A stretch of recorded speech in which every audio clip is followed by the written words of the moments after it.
On this show, we cover some sensitive topics. Though the obituaries may be outlandish, the people are real. Names have been changed or omitted in order to respect both the deceased and the survived by. While death is no laughing matter, some petty last words can provide some pretty entertaining comic relief. Welcome to Obituary.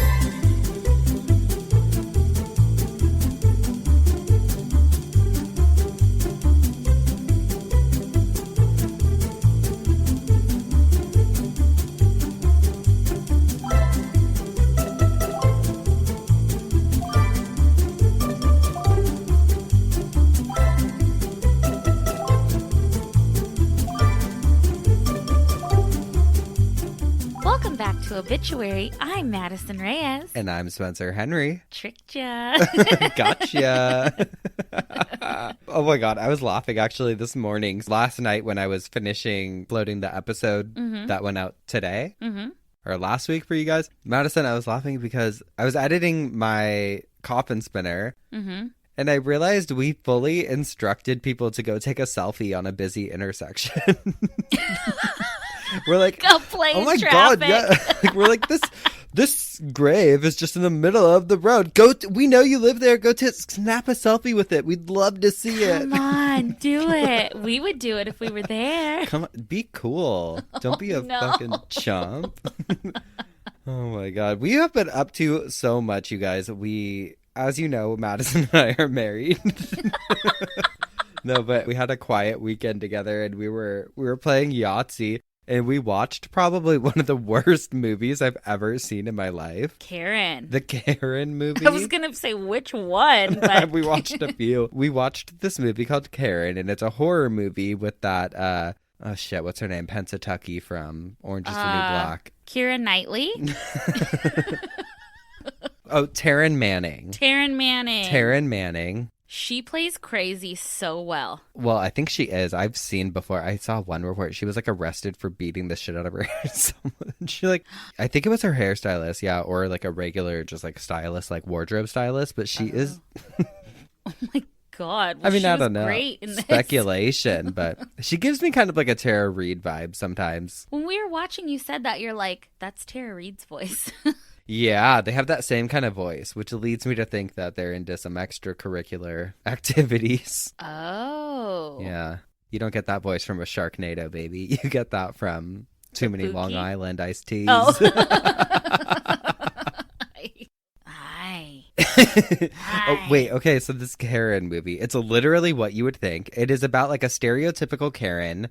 The movie really wrote itself. Yeah, she's a dumb fucking white lady who's racist. The end was satisfying. Yeah. But still just the dumbest shit I've ever... Which I knew going into it. I knew it was going to be like a funny because it's so crazy type movie. Like it's telling Madison before we were watching it, when we were queuing it up, I was like, how dumb is the world that we live in that there is a movie called Karen? There have always been Karens, though. It's just now. The fact that there's a movie about it Yeah. is insane. Yeah. There used to be Karens, but more undercover, and they didn't get caught. I found this Reddit thread that I came across this week, and it's called, "What's the worst song to play at a funeral?"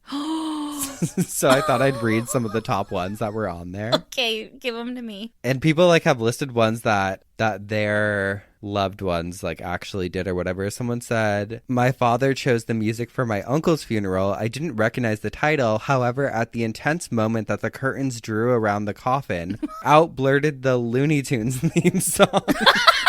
We were horrified and my dad sat there hunched over giggling to himself. Wait, do you remember at my wedding? The father-daughter dance, I picked, very cliche, but I picked Stand By Me by Benny King to dance with my dad. And so we like walk up, we're about to start just like slow dance, father-daughter dance. And the DJ fucked up so bad and started playing some like dance remix. So all of a sudden I heard like, "Won't you boom, boom, stand by boom, me, boom, stand." boom, boom. And my dad looked at me and then my husband like ran over to the DJ booth and was like, "What the fuck?" God. Weddings are so weird. It's weird that... I know, we were just talking about this the other night. Like it's like 8 hours of pure chaos. Yeah. Honestly, the traditions I feel like one day in like 100 years, people are gonna be like, I can't believe people did that. Like, I can't believe people would like put on a Spend so much ceremonial money. dress and carry ceremonial flower. Like, it feels almost like Yeah. cultish. Totally. Weird. We're gonna get like hate mail from David's Bridal. They're gonna be like, 1 star. I can't stand Madison's laugh, and also you said that you don't like weddings. Another one was "Bring Me to Life." They think would be like a horrible funeral song. What's that song? Evanescence, where it's like, "Wake me up, baby, come back." Baby, come back. Someone said "Pop Goes the Weasel" at a closed casket funeral. Which, like, imagine if they did that at the fucking exploding caskets. That's great. Whoa, whoa, whoa! They had it coming from Chicago. They had it coming. So someone said they played "I Did It My Way" at my aunt's funeral. She killed herself. Oh, fuck. So, I did it my way. And I guess they got a lot of questions because they said, edit, no need for well wishes. It happened in 87, but thanks anyways. Edit 2. It was the Sinatra version. Yeah, not the Sid Vicious version. Someone said the good thing they didn't go with "That's Life." Mm-hmm. Another one, "Bites the Dust." Uh-huh. Good one. Oh, this one says, my father died in 2019 pre-COVID, and during his wake, me and the siblings, with our mother's permission, had a playlist during the wake. Here is a few songs from the list. Another one, "Bites the Dust" by Queen, "Dust in the Wind" by Kansas, "So Long, Farewell" from The Sound of Music, "So Long, Farewell," "The End" by The Doors, "That'll Be the Day" by Buddy Holly. Although that's cute. I like that. And then someone else said "Wake Me Up Before You Go Go" by Wham. What song do you want at yours? Oh, fuck. We already know you want the low, low, low when you're rapping. Something daunting, probably. Mm-hmm. Something dramatic. Like, will Moonlight you still Sonata or love something. me? Huh? Will you still love me when I'm no longer young and beautiful? Yeah. Why not? Do you remember when we started this show and we were on the hunt for a good theme song? Are you going to play it, Do please? you remember? Yes. Okay, tell the story while I find it. Okay, so we were looking for a theme song, like the intro and outro song. And Spencer was like, you know what? I'm just going to go on this website and pay somebody to do it. And so he went on this website, commissioned this person to do it. And he said, like, you know, we kind of want something like vintage, jazzy. What were the... I can tell you. Well, I wonder if I can read the go on the website if it will tell me. You guys are going to die. Olivia's going to be excited because she's like, I She played it loves for it. her. Yeah, so I commissioned this, right? So I paid this person, and I feel like it'll let me see the messages, hopefully. Okay, here, messages. I hope they don't listen. They fucking didn't listen to your requests. I was like, hey, you know, like I'm working on a new podcast, like working on the intro, outro. I was like, maybe a little jingle, some instrumental to throw on for the outro. The show is called Obituary. It's hosted by me and my friend Madison, blah, blah, blah. Just like I explained the concept of the show and what we talk about. And he's like, oh, you know, can you give me any examples of like how the tune should convey? And I was like, you know, just more of like a vintage vibe. And I was like, lyric wise, just something catchy. Doesn't have to be long. Maybe use the word obituary. Just, it's fair game. And he said, got it. This one's going to be fun. This is what in another life could have been the obituary theme song. So picture vintage vibes. Also, picture us a couple days before putting out the Oh, episode. we were waiting for it. We ordered this Stressed. and then we're like waiting for the launch. We're like, I hope it comes in soon. I can't wait to hear it. We wanted it to be perfect. We were like, I hope it embodies us. And we were stressed the fuck out, and then we get this. The fact that we're all gonna die is not enough to satisfy. Some folk, they have to improvise till death itself feels justified. Oh, bitch, oh, bitch, oh, bitch, oh, bitch, obituary.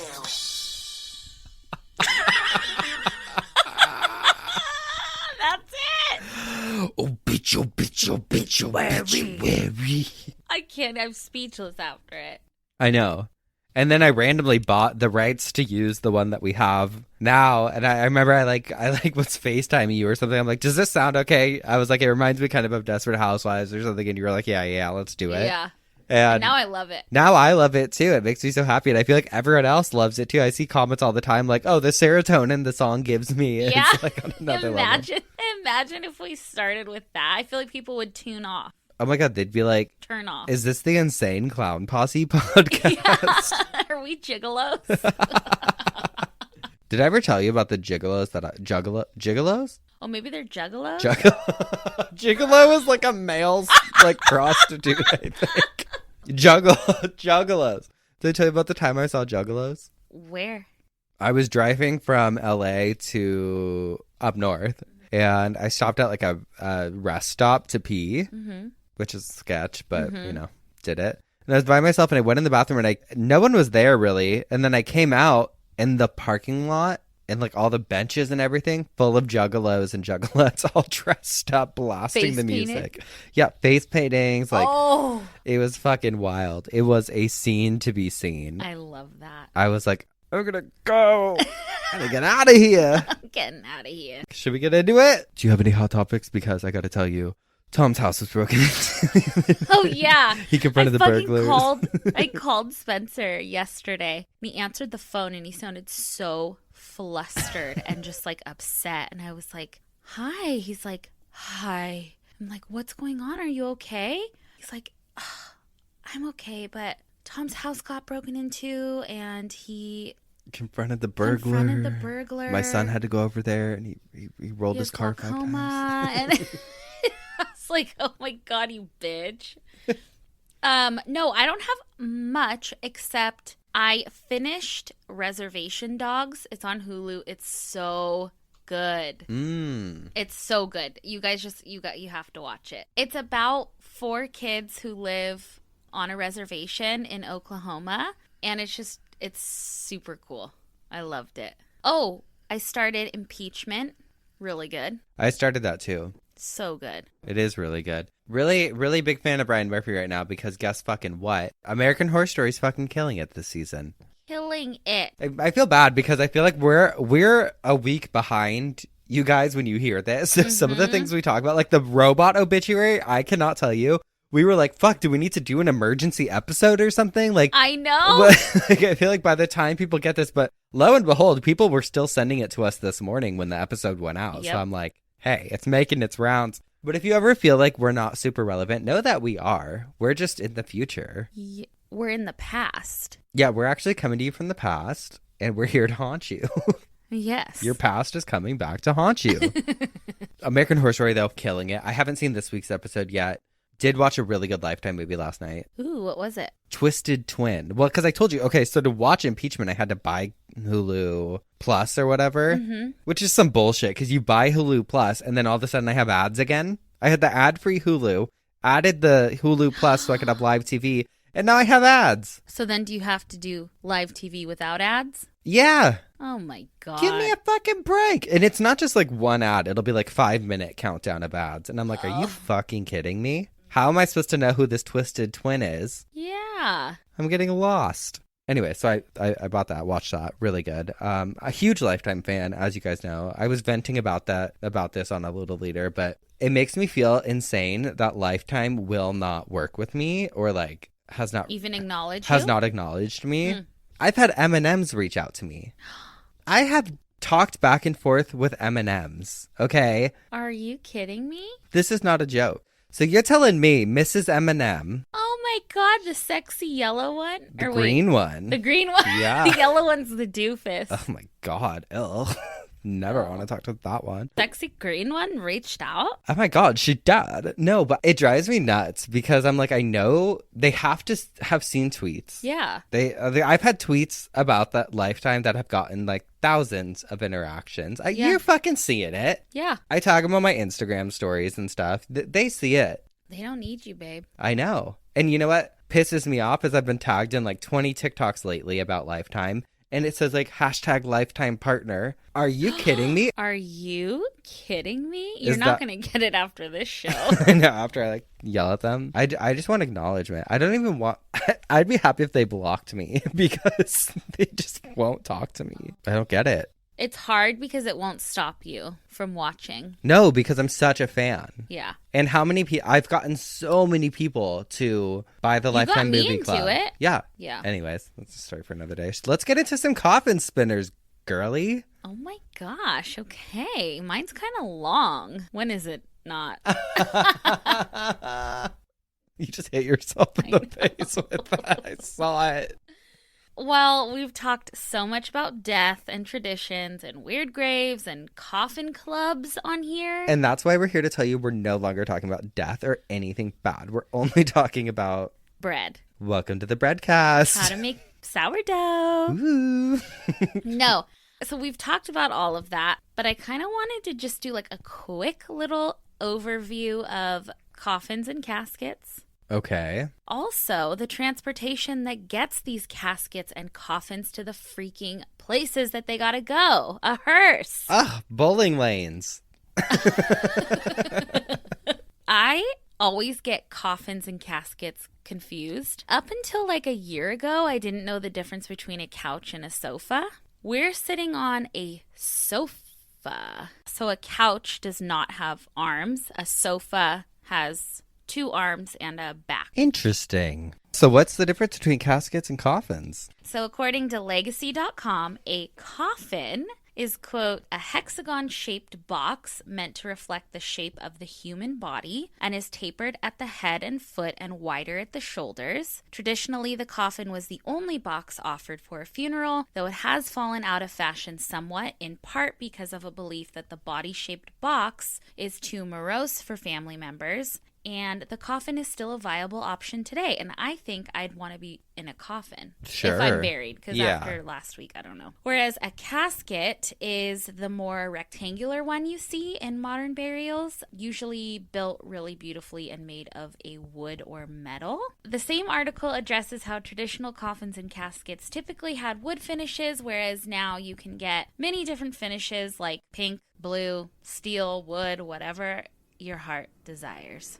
They also mention the interiors, whether or not you'd like a mattress, a pillow, a blanket, etc. Caskets and coffins have a super long history dating back to hundreds of thousands of years ago, according to Ranker.com.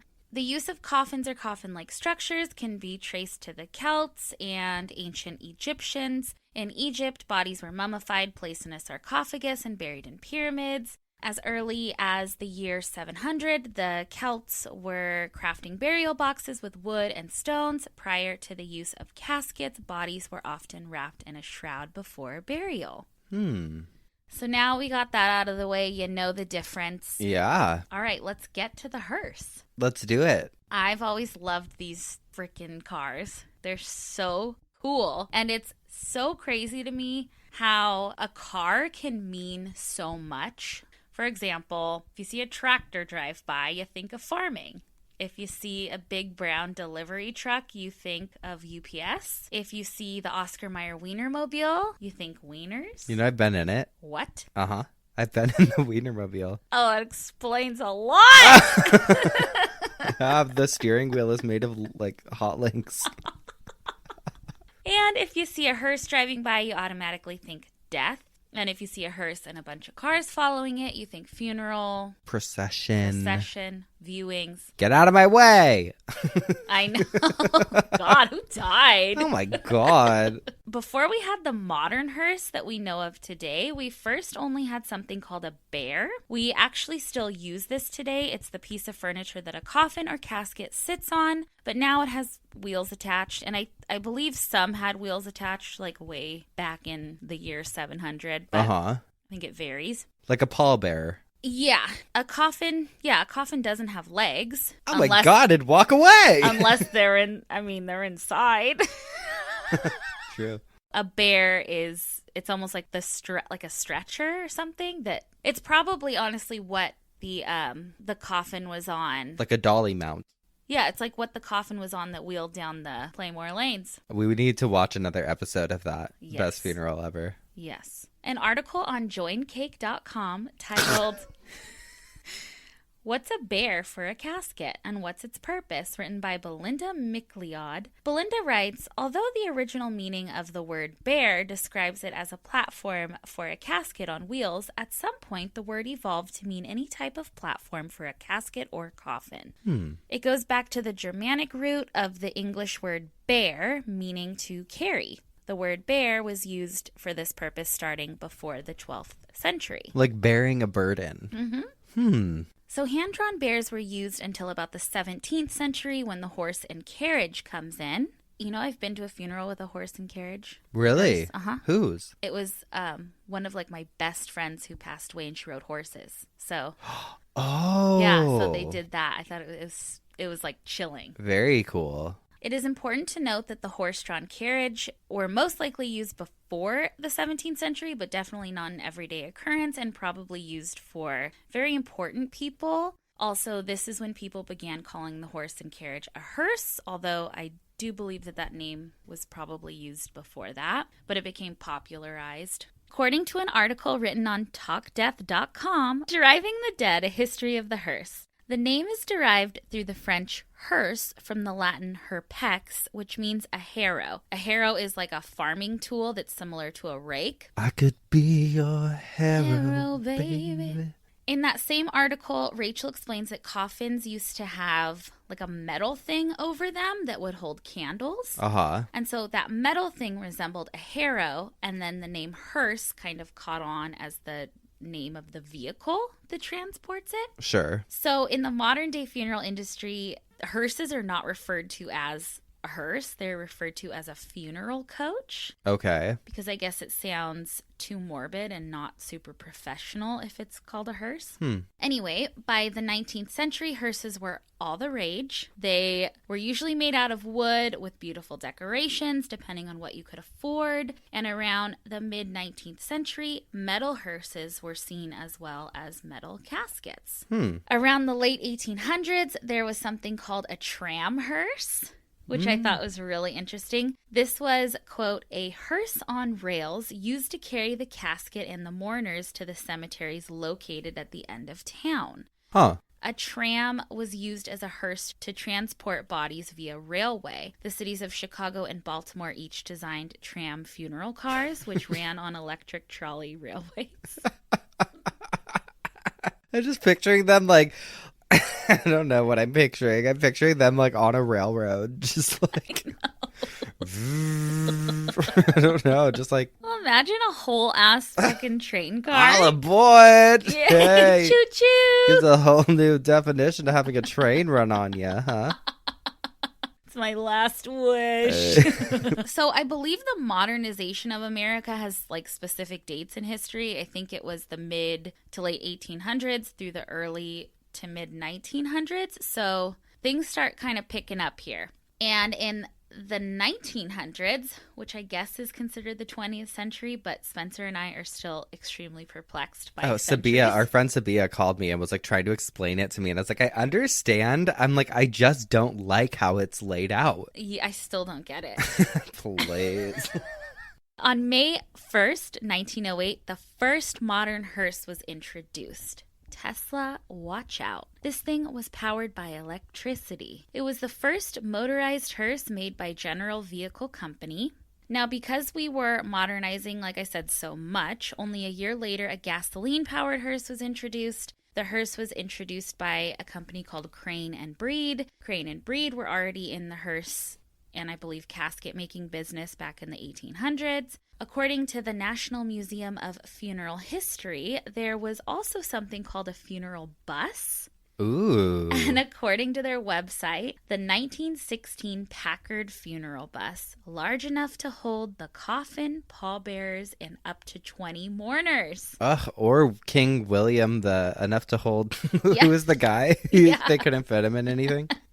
Even with the introduction of modern hearses, they still went through so many different changes. The actual extra long design of a hearse wasn't introduced until the 1930s. Up until then, all of the hearses were super boxy. Okay. Like kind of tall. Ugh. Who wants that? This new style was referred to as, and I hope I'm not butchering it, the Landau style or Landau style. It was super long, like we know today, and had Landau or Landau bars. In that same article by Funeral Funds, they explain, quote, Landau means carriage bars that can fold and unfold. It was adopted to the hearse, creating a semi-convertible where the rear of the hearse could be opened by folding the cover at the Landau joints. Even today, we still have Landau bars on hearses, but they're just for decoration. Oh. Another thing I found kind of funny was the term combination car. You're going to love this source. According to Wikipedia, a combination car was a vehicle that could serve as an ambulance or a hearse. So, and when you see them, I think like Ghostbusters had something similar. On the top, it would have like lights. Some of them were concealed, some of them weren't. And some like the lights could, if you were doing a funeral procession, could be yellow, and then they could rotate to yellow and red and flash if there was an emergency. Because I guess a lot of funeral homes offered emergency ambulance services, like in addition to their... Yeah, kill two birds. Yeah. And so like in smaller towns, they would have combination cars. They would have, like I said, the flashing lights. They would have a gurney or a casket in them. They'd have foldable seats where a paramedic could sit and a cabinet with first aid. Also, something really interesting, I didn't even think about this, but in Venice, Italy, you know, the city's like surrounded by water. They were going to ask if I know what it is. I'm like, yeah, I'm familiar. Thank you. The city's like surrounded by water, so they have boats for everything. They have police boats, Yes, fire truck boats, and they also had a hearse boat or water hearse, and it looks lovely. It looks beautiful, like on the. They have like one of those guys in the striped shirts, like.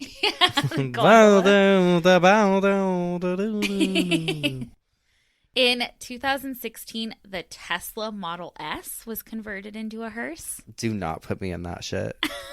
I know.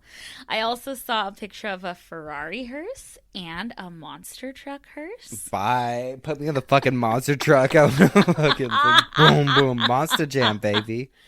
I know. I wrote on here, I was like, when I die and if I choose to be buried, I think I would like either a horse-drawn carriage or... Really nice. Elegant. Yeah.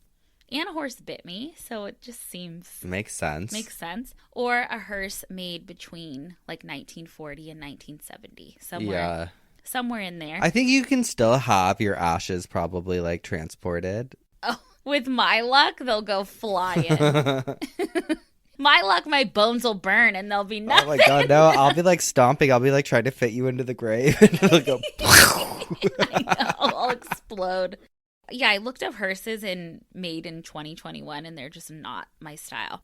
But there's also something, and I looked if we could get tickets, but it's not here. It's in like Missouri. It happened last week for 2021, but it's called a Hearse Fest. And everybody brings their hearses, and they're fucking cool. There's even like a hearse motorcycle. I bet there's something like that we hear, or I bet it travels. Yeah. Well, I looked and I could only find one date for the official Hearst Fest. I would fly. If you told me it was in like a month, I'd be like, we're going. Mm-hmm. Maybe we can prepare for next year. Yeah.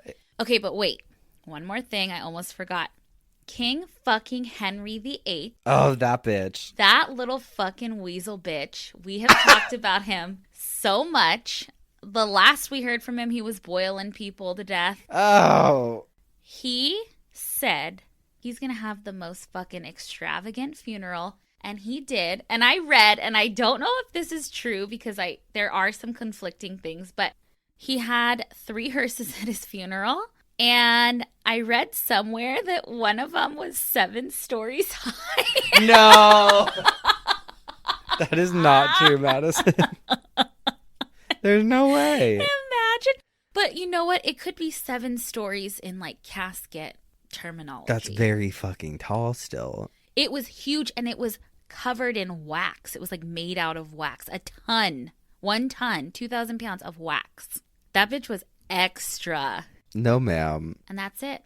That's like embarrassing. Yeah, he was embarrassing. God. So that's your rundown on the history of hearses. I love it. Thank you. You're welcome. I'm sorry. I hope that wasn't boring. I read it. No. Okay, good. It was cool. I think we need a little break. Yeah. Yeah? Okay, we'll take a quick break and then we'll be right back. And we're back. Okay, so my coffin spinner this week. Well, actually, a few things brought me to my topic for today. The first was your obituary last week, the roommate cat. Oh, okay. And the second was last week's cult leader, where I talked about people who were found in their homes long after they were dead, which you watched the documentary with me on one of them, Joyce Carol Vincent, the woman in London who was weird ass documentary. She was found 3 years after she died in her apartment. Just fucking crazy. So I've heard forever that if you die in your apartment or house, your cat will eat you. So this week, I wanted to get to the bottom of it and see how much truth there was behind the claims. Spoiler alert, the answer is yes. Oh, no. According to an article in the Washington Post, there was actually a case study done on this, which I found. I'll get to it. But basically, at Colorado Mesa University, they have a body farm, which, hey, we know all about those. And I guess at this particular body farm, they were used to animals popping up, like skunks and snakes and whatever, but a lot of them didn't seem to care about the bodies on the farm. However, there were 2 cats caught on camera, and at first, I guess the student who was reviewing footage at the university's body farm was like, oh, cats are walking around. But then she was shocked to see that they were actually chowing down on one of the corpses. Quote, when the pussy eats you. Yeah. Quote, this was interesting in part because domestic cats are known as predators, not scavengers. Both started eating when the bodies were in the early stages of decomposition and ended at the onset of, quote, moist decomposition, which is when fluids begin leaching. Oh. Both ate all the way to the bone. And although the cats had a buffet of more than 40 bodies from which to choose, each one returned to the corpse it had selected again and again, one almost nightly for 35 nights straight. Wow. Yeah, so supposedly this is because they say that cats are very picky eaters. Like once they find something that they like, they want to continue eating that. So it would go back and find the same body. It wasn't like going around, which cool. Wow. Now, if you feel like this piece of information solidifies you as a dog person, newsflash, they'll eat you too. Oh, no. I read an article from National Geographic that talked about this case from 1997 where this 31-year-old guy, I guess, went to the shed behind his mom's house and shot himself. And 45 minutes later, his mom and the neighbors walked into the shed and most of his face and neck were gone.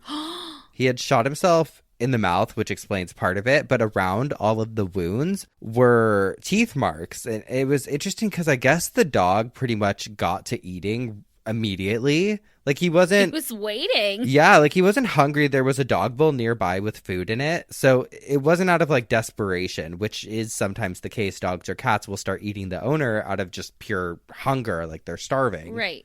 The German Shepherd, the man's dog, later vomited up some of the owner's tissue, and this fucked me up. I guess there were pieces of flesh that still had beard hair on it. Digest that. There was another case in 2010 where a woman had an aneurysm and was found the following morning on her bathroom floor. Her dogs had also eaten her face. However, the cats weren't interested. I'm like, what's worse? Like, your pet eating you or your pet being like, nah, I'm good? I know, like, she fucking stinks. Oh, God, I don't want that. I see what she eats every day. She probably tastes nasty.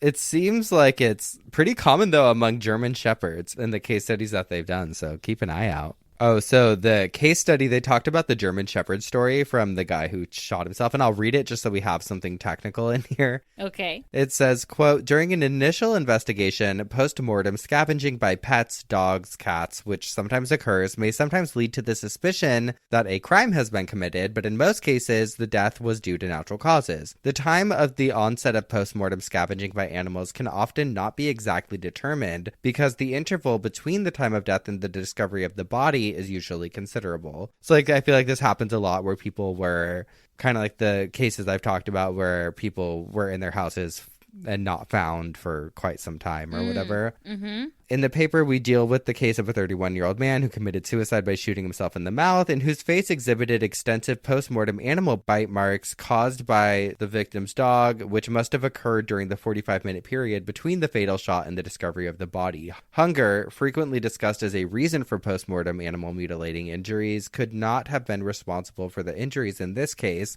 In the room where the victim was found, there was also a dog bowl with sufficient food. And while being transported to an animal sanctuary in a police van, the dog vomited about 400 grams of dog food, as well as human tissue.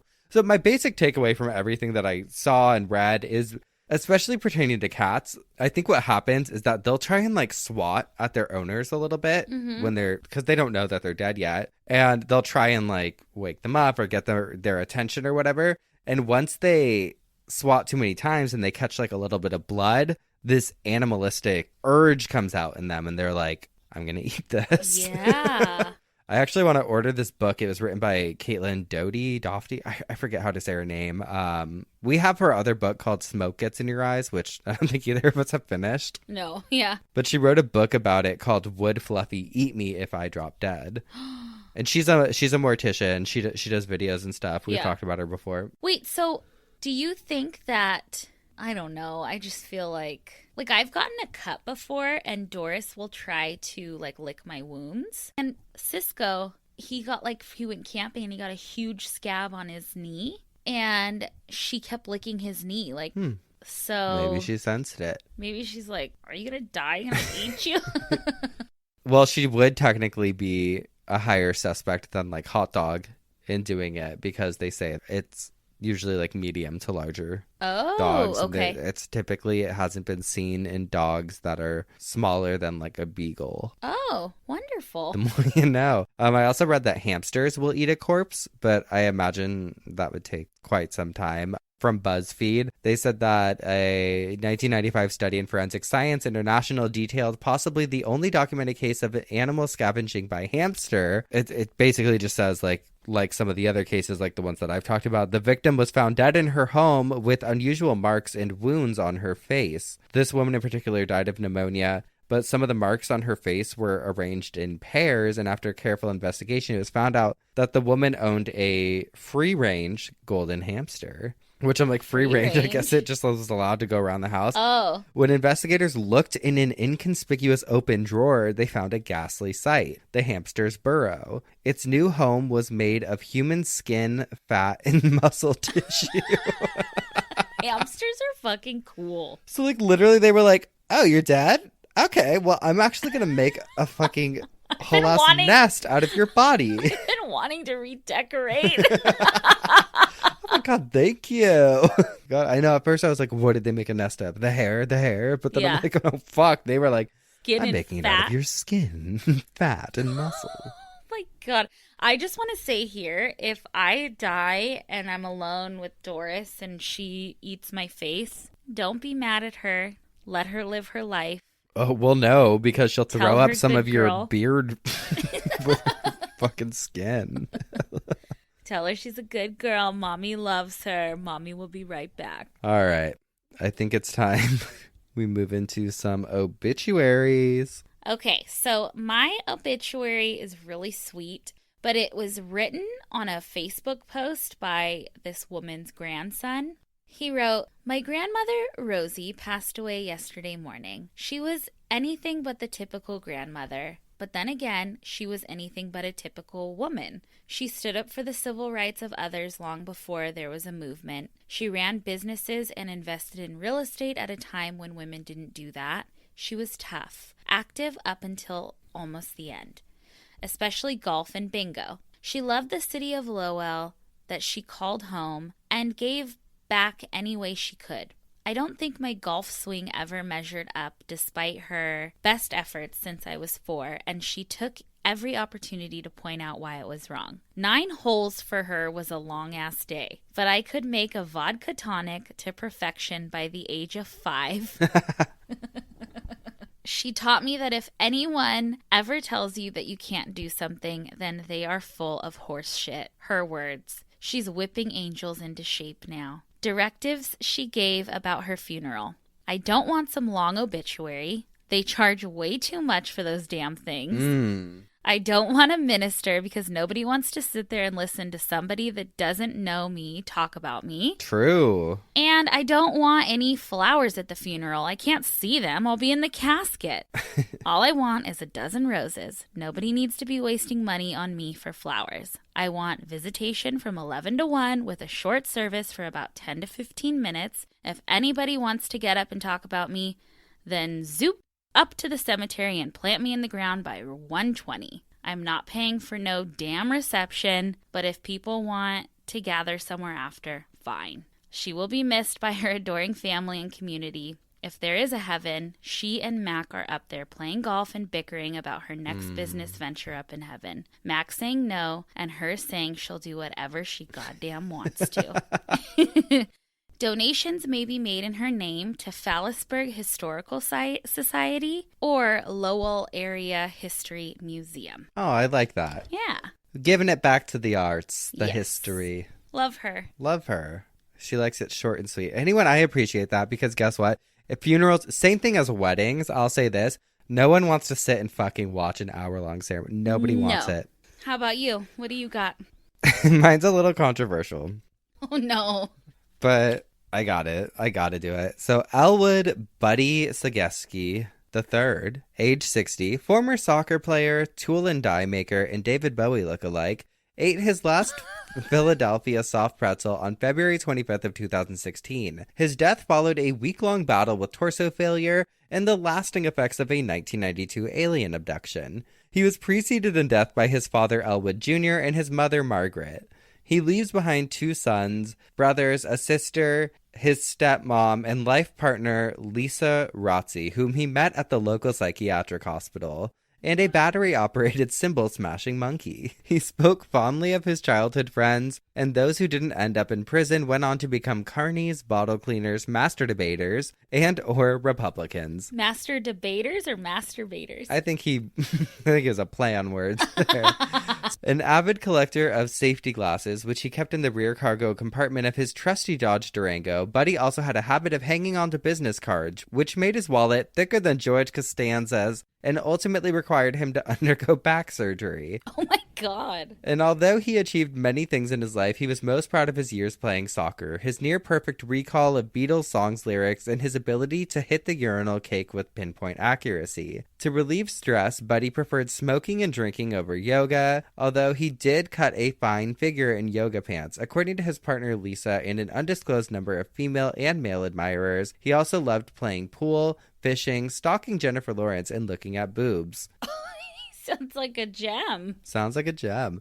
He will be remembered for his contagious smile, sparkling blue eyes, same, gentle heart, and inappropriate sense of humor, same.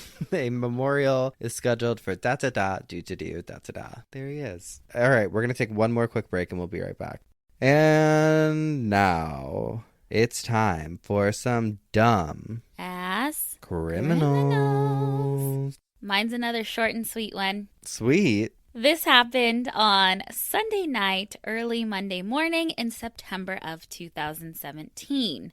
We are in Albuquerque, New Mexico. We are at the Residence Inn. We're in the parking lot. There was a red pickup truck that pulled in, kind of in the vicinity of a black 2005 Chevy Trailblazer SUV with a U-Haul attached to it. Whoever was associated with the red pickup truck stole the black SUV and the U-Haul attached to it. The victims were staying at the Residence Inn, and they woke up and their car was not there. Their SUV with their U-Haul was not there. Oh, no. They immediately contacted authorities when they noticed it was missing, and they were a married couple, and they were freaking out. According to Oklahoma Channel 4 News, the victims told the officers that the U-Haul was actually really, really important, that it was carrying a casket which contained the body of the wife's dad. God. They said, quote, unfortunately and grotesquely, a casket containing the remains of his father-in-law was inside the trailer. Clearly, his wife was extremely emotional as the body of her father had just been stolen. So apparently the couple were driving to Kirkland, New Mexico to bury the woman's father and stopped in Albuquerque for the night. After police searched the area, they ended up finding the victim's car and the U-Haul and the casket and the body abandoned not too far from the residence inn, and they were able to continue with their trip and bury the wife's father. There were 3 arrests made a few hours before the police even found the U-Haul, and then they made the connection. But police were on a pursuit with that same red pickup truck because the truck was driving recklessly. Inside were Anthony Cerna, Jeremy Solis, and Daniel Gonzalez, and witnesses say that that same truck was the one at the Residence Inn right before the SUV and the U-Haul went missing. Solis told police he wanted to call 911 to report the body once they found it in the U-Haul, but the other 2 suspects didn't want to. Gonzalez claimed he didn't remember stealing the U-Haul and finding the body according to the warrant. I then explained to Gonzalez that opening a U-Haul and finding a deceased body isn't something that you would forget, an officer wrote, and again, he said, I don't remember. But can you imagine? You're a criminal. You fucking think like, fuck yeah, I got this car and this U-Haul attached. We're going. Yeah. We're out of here. And then you open it up and there's an old man. Fucking body. Nope. I would pull over and leave it just like they did. I know. Smart. See you later. Bye. Bye. Rest in peace. Or I'd hold it for ransom. Oh. If I was desperate for money like that, enough to steal a fucking U-Haul. Because you know what's in a U-Haul most of the time? Junk. A couch. People moving their own furniture, it's nothing that great. Yeah. So what about you? My dumb criminal. Okay, so this is one I actually randomly remembered the other day. And I was like, oh my God, I can't wait to talk about this because you might remember it. It happened in 2018. 45-year-old Paul Guadalupe Gonzalez. Handsome guy. He's trying out the world of online dating, takes out a few different women, loves a good meal, does not hold back when it came to ordering. We're talking filet mignon, shrimp salads, the whole 9 yards. Little did these women know that Paul was a serial dine-n-dasher. So here's what he would do. He'd talk them up, meet up for dinner, rack up this massive bill, and then he would tell them like, oh man, my phone's dying and my mom's going to call me. My aunt's not doing well. I got to go grab my charger from the car. And then he would just fucking dip. Oh my God. Okay. And he did this all across Southern California and everyone was talking about it. All of these women would end up getting stuck with the bill. But I'm just like, fucking imagine, like 2 of the restaurants ended up picking up the checks. But in total, 8 girls were fucked over by this restaurant robber. And he actually ended up getting arrested and charged with extortion, grand theft. Good. And was accused of causing over $1,000 in restaurant bills. Oh my God. Well, he obviously got off on it because I don't know anybody that would just want shrimp salad that bad. He ended up serving 120 days and had to pay $240 in restitution. In addition, he was banned from Plenty of Fish, as well as Bumble and 5 different restaurants. I'm like, honestly, that's not I get it. It sucks, but it's also not I've probably had worse dates than someone fucking dine-n-dashing. I had a date with a guy once. I was like 18 or 19. He was like in his 20s. We went bowling and we saw some friends. One of the friends asked, is she the babysitter? Oh no. Needless to say, we never went on another date again. No. Oh, I've had now I'm married to him. No, I'm just kidding. Then we got married. I had a bad breakup when I was like 19. I was dating that. I'll take out his name. We'll bleep it. But I was dating. Mm-hmm. He was like super successful and whatever. And he broke up with me. He took me out to a restaurant. And I thought he was going to like ask something like to like make things like extra official. I don't know why. We were like exclusively dating. But think he's going to propose? No, but like I thought he was going to be like, do you want to go on a trip? Or like, do you want to like be like officially boyfriends or whatever? And he fucking like broke up with me at the restaurant. And his reasoning, he's like, someone asked me for my number the other night and I felt really bad. So I was like, nah. But then it made me think, do I want to be in a relationship right now? He's like, I still want to see you, but maybe just like once a month. Oh my God. Like, what? Okay. And I was like, oh, okay, like, thank God 19-year-old me like had a lot of confidence because I was like, oh, actually, like, that's definitely not going to happen. Good like, for you. I'm good. Then this fucker, he was like, do you want me to drive you home? And I was like, no, just take me to the station. As I'm getting out of the car, there's fucking something stuck to my fucking shoe, and I pull it off, and it's a fucking phone number for a guy with a guy's name on it. So, like... What? Like, clearly he had just gotten this other person's number or whatever. Wait, I don't get it. You got it or he got it? No, he got it. Like, he had said his whole reasoning for breaking up or whatever, because he was like, oh, someone wanted to give me their number the other night, and I felt guilty about it, so I didn't. But he did. Oh my God. So I think it's time we call it a day. We call it a day. We love you. Goodbye. Goodbye.